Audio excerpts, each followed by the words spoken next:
Hey, hey, hey, how are you doing today? It's Dawnna St. Louis, and we're going to talk a little bit about closing the deal. I'm actually making sure I go on Do Not Disturb because literally the second that I was coming on, because I was supposed to be on at 2:30 on the dot, the moment that I decided to come on, what happens?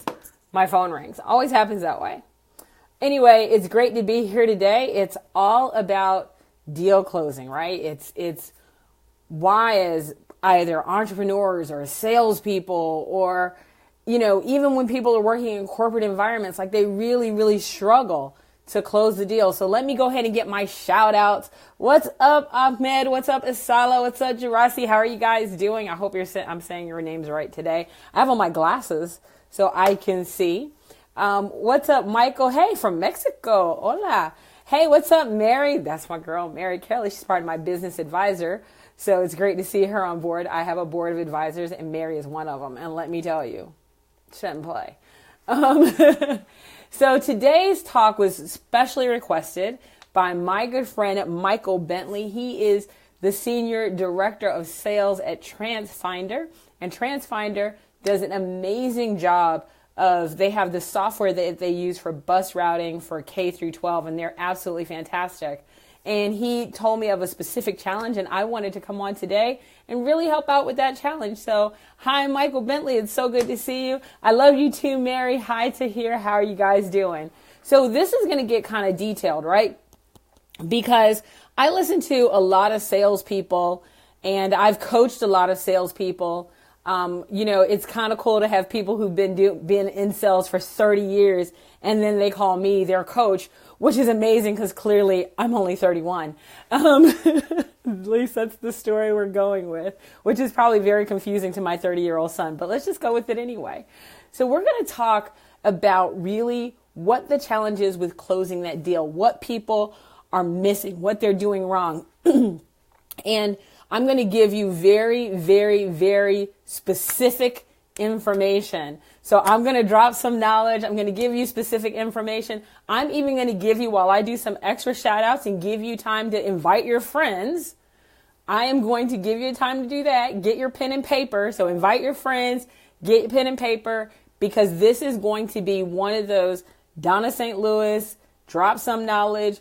Oh my God, I didn't even know I was doing that wrong kind of thing. So this is going to go deep. So seriously, get your pen and paper. And right, Mary's only 31 as well. See, boom. So get your pen and paper. Like seriously, get ready. Give me some love. Let me know you're in. And this is not going to be a 10-minute special. I'm going to go in and give you detail. This is straight up core education. Again, Senior Director of Sales, Michael Bentley from TransFinder asked for this today. And so I said I would come on and give it to you. You ask, you shall receive. All right. So if you're ready, here we go. You get that call, right? Or you make that call. We're going to start on you get that call, and the person on the other end wants to hire you, or they want to work with you. They want to give you the deal. At least they think they do. And they get on the call and they say, "We love you. Oh my gosh, you're awesome. We saw your video. We saw your product. We saw your blah, blah, blah. We need you." Now, as far as you're concerned, all you need to do is send them a contract and close the deal. You're wrong, right? You're wrong. Because first of all, you have to ensure that the person that you're talking to is who you want to work with. But let's assume all that is good. Most people at this point, as soon as they hear that they're loved, that they're liked, that something is good, they're ready to go in and they're ready to close the deal right then. In fact, a lot of the salespeople would tell you, well, close the deal because they've already said they love you. Don't kill the deal by keep talking. Hold on. Slow your roll, buddy. You're not ready yet. Just because someone said they love you and they like you and all this other stuff does not mean the deal is closed. I can't tell you how many people have picked up the phone and they've called me and they said, "Oh my gosh, Dawnna, I went to your website. I saw your videos. I saw blah, blah, blah. And I think you're amazing." And they're ready to close the deal. And I'm like, really? No, we're not closing a deal yet, because what will happen is I will send them that proposal. And this has happened. They call me. They love me. They think I'm amazing, right? This is the perfect prospect. I send them a proposal and then crickets. They don't call me back. I don't hear from them.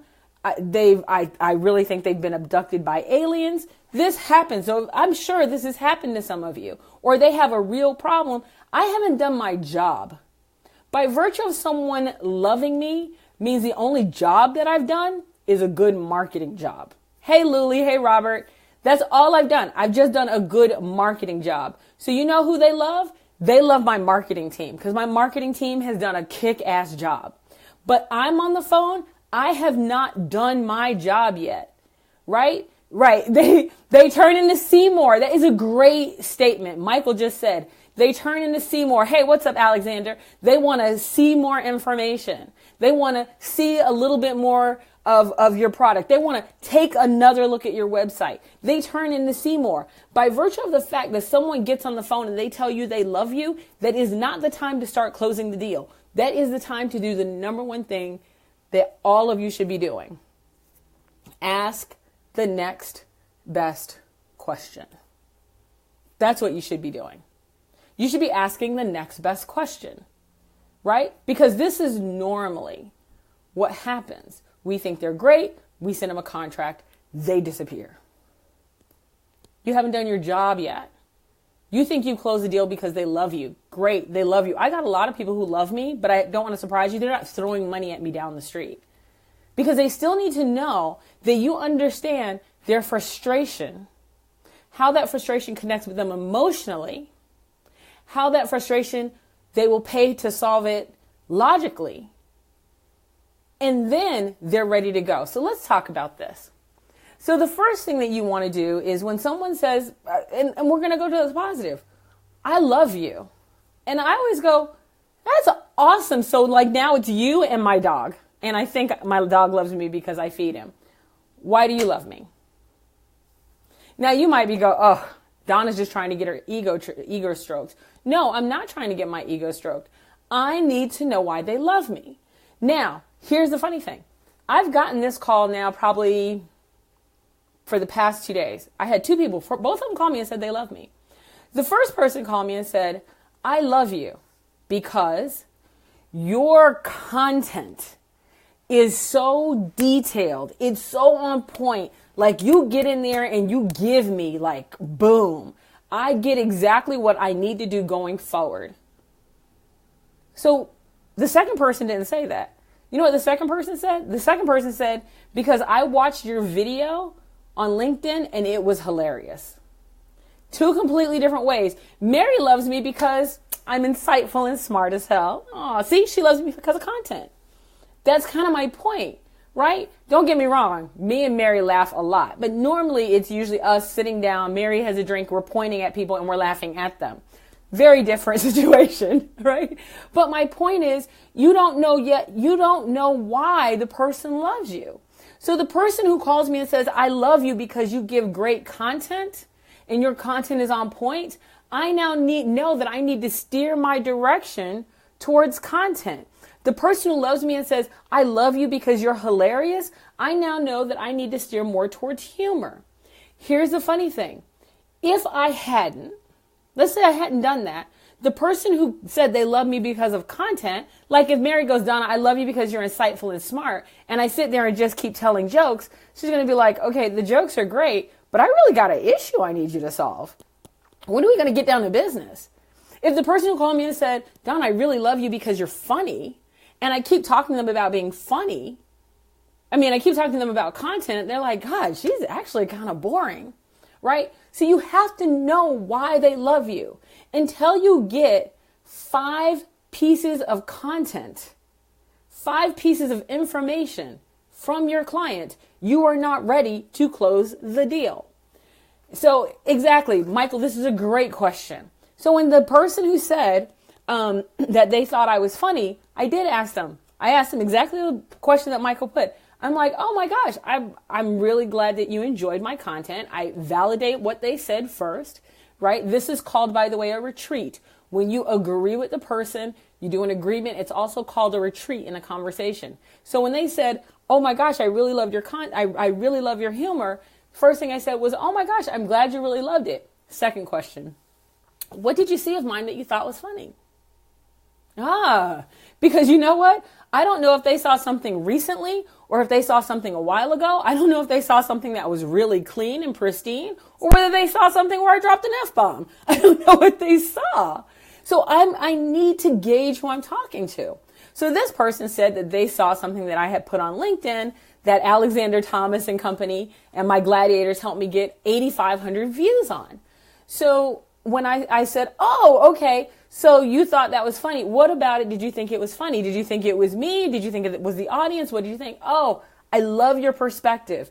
I love the way you took a very serious topic and you made it funny, but you still had the really impactful points in it that were important for the audience to learn.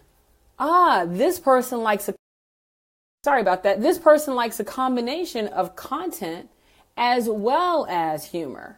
Now I know that. Now my next question, do you think something like that's important to your audience? Absolutely. We found that so now I've gotten 2 pieces of content from her. I know number 1, she likes the humor. And number 2, she thinks this humor is important. And now she's going to tell me why that humor is important. Third question. Okay, so you guys have used somebody like that before that's brought both. Who have you used before? Notice how I'm continuing to ask questions. Now, I don't want to make it 20 questions because people do this. They're like, I have to ask all these questions and therefore, no, you have to constantly connect with what they said last. A lot of times when someone says, yeah, I had someone who did blah, blah, blah, and it worked, I will give them an example. Oh, yeah, I did this for this client, and this client really enjoyed that too. Who have you guys had before that did this type of thing? See, the issue is from the moment that someone says that they love us, we think they're ready to close the deal. But in truth, we need to know why they love us. That's right. Michael just put, learn to listen so you can listen to learn. And quite honestly, until I've gotten the answer to 5 questions, I really don't start pitching or closing or solving. Here's something that's kind of interesting. So I was talking to this client yesterday, and this client answered the question of other people that they've had on their show, on their stage. And one of the people they said that they mentioned, I know very well, and I know that they charge about the same amount that I charge. And so I said, our rate is similar. How did you like him? And they said, oh, they liked him. They thought he was really good, blah, blah, blah. Of course, I asked why. And then they said, oh, and by the way, we could probably get you a flight out like right after your talk. I thought that was kind of interesting that they said they can get me a flight out right after I talk. Like literally, if my talk ends at 2, they can probably have me on a flight by 3:15. And I jokingly said, I'm like, do you want your speakers to leave right away? Because if not, I'd really love to stay around and hang out with your clients. Is there a reason that you'd want me to leave right away?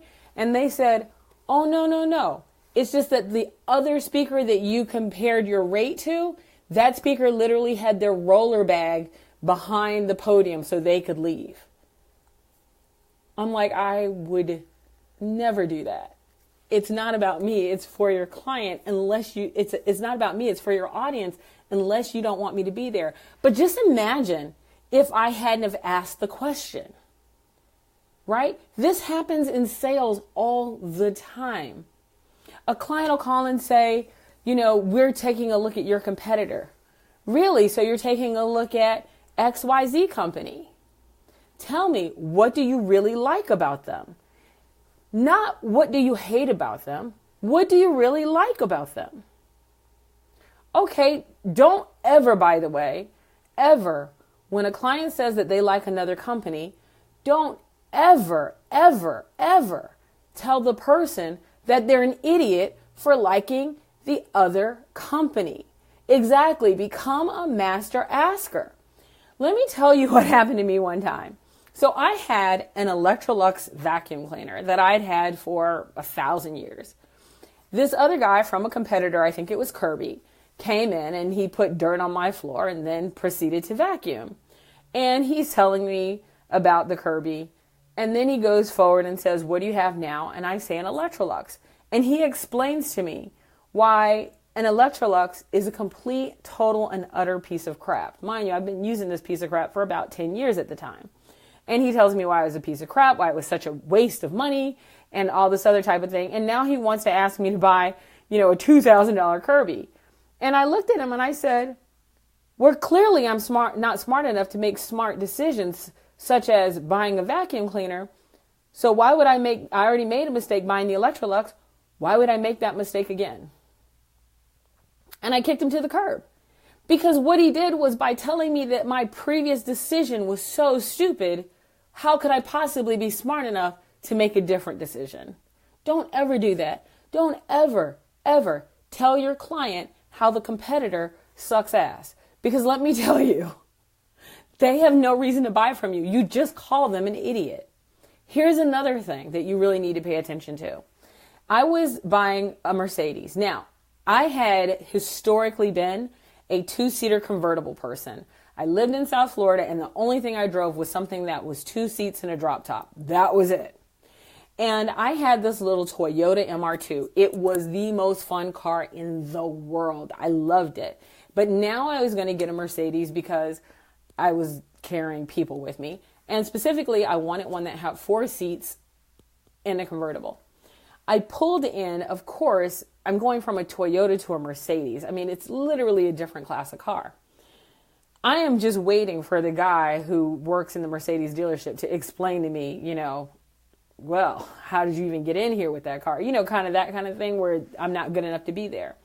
I walk in, the guy stands there and he watches me as I get out of the car, come inside, and he goes, hey, that's the Toyota MR2, right? And I go, yeah. He goes, I noticed you changed the badging on the front. Is that the original Japanese badging? And I'm like, oh, yeah, actually it is. He says, that car is the most fun car I've ever been in. It is just fun.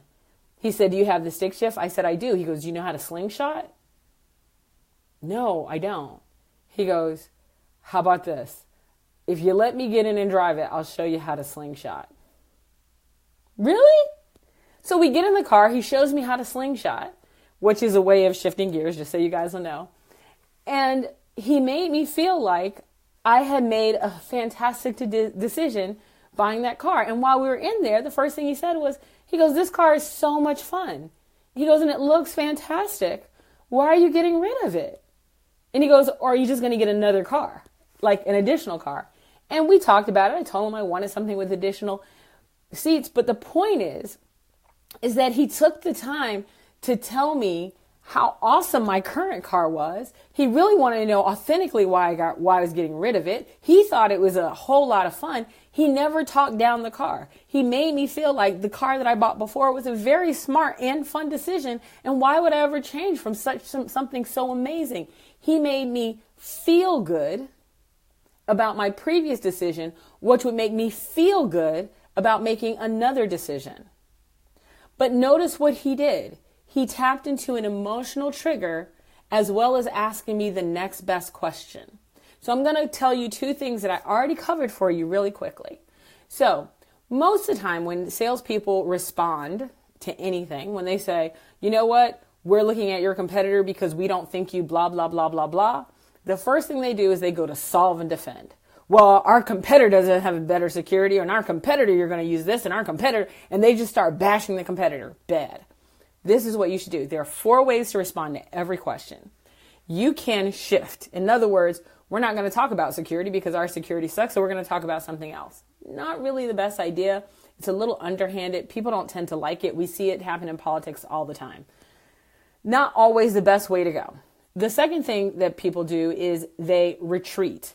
Retreat means I'm going to agree with you and then shift, usually, or I'm going to agree with you and go to another question. But a retreat is literally stepping back from a defensive stance and almost agreeing with the other person. Then the other thing you can do is solve and defend. Now, 80 to 90% of salespeople who respond to anything go straight to solve and defend. Dawnna, we love you. Great. What's the date for your event? Dawnna, we love you. Great. What's your budget? I mean, like, they're already ready to solve the problem, right? Do you want me to send you a contract? They're ready to get in there. You're not ready yet, so stop. And then the last thing that people do, which they should do, is ask the next best question. And that question is usually associated with the previous statement. Dawnna, we love you. Really? Why? Only you and my dog love me, and I feed my dog, so why do you love me? Should I send you guys bags of dog food? You want to really understand why they love you, why they're interested in you, why they're talking to you. You need to get 5 pieces of why before you go on to, I need to close the deal. Now, once you're at the point where you've gotten those 5 pieces of why, and now you're ready to solve and defend, here's the thing. If you're smart and you've gotten those 5 pieces of why, your customer has actually told you what motivates them to buy.